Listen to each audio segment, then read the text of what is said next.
আইআরজিসির হুঁশিয়ারি, মার্কিন ইসরায়েলি হামলার পাল্টা জবাব, বিশ্বজুড়ে শুরু হতে পারে জ্বালানি যুদ্ধ।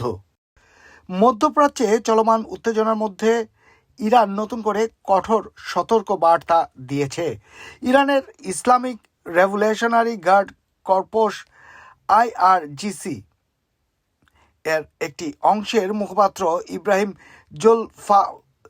ইব্রাহিম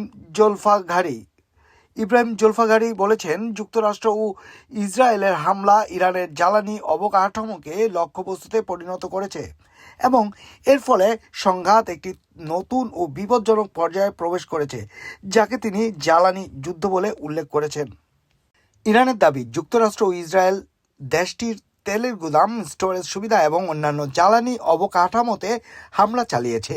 ইব্রাহিম জুলফাঘারি সাফ জানিয়েছেন, আঞ্চলিক মিত্রদের উচিত অবিলম্বে যুক্তরাষ্ট্রকে এসব হামলা থেকে বিরত রাখা। তবে যুক্তরাষ্ট্রের পক্ষ থেকে বলা হয়েছে, তাদের লক্ষ্য কেবল ইরানের সামরিক স্থাপনা।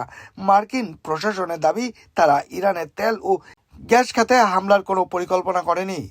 ইরানের ইসলামিক রেভলিউশনারি গার্ড কোরের সঙ্গে সংশ্লিষ্ট খাতাম আল আনবিয়া সেন্ট্রাল হেডকোয়ার্টার্সের মুখপাত্র হিসেবে রাষ্ট্রীয় টেলিভিশনে দেওয়া বক্তব্যে জুলফাঘারি বলেন, ইরানের জ্বালানি অবকাঠামোতে বোমা হামলা চালিয়ে যুক্তরাষ্ট্র যুদ্ধকে নতুন এক পর্যায়ে নিয়ে গেছে। এতে মধ্যপ্রাচ্যে একটি সম্ভাব্য জ্বালানি যুদ্ধের পরিস্থিতি তৈরি হতে পারে বলে তিনি সতর্ক করেন। তার মানে সামনে একটা ভয়াবহ একটা পরিস্থিতি তৈরি হচ্ছে, এটা নিশ্চিত থাকেন, কারণ ভয়ানক এক বার্তা দিয়েছেন জুলফাঘারি।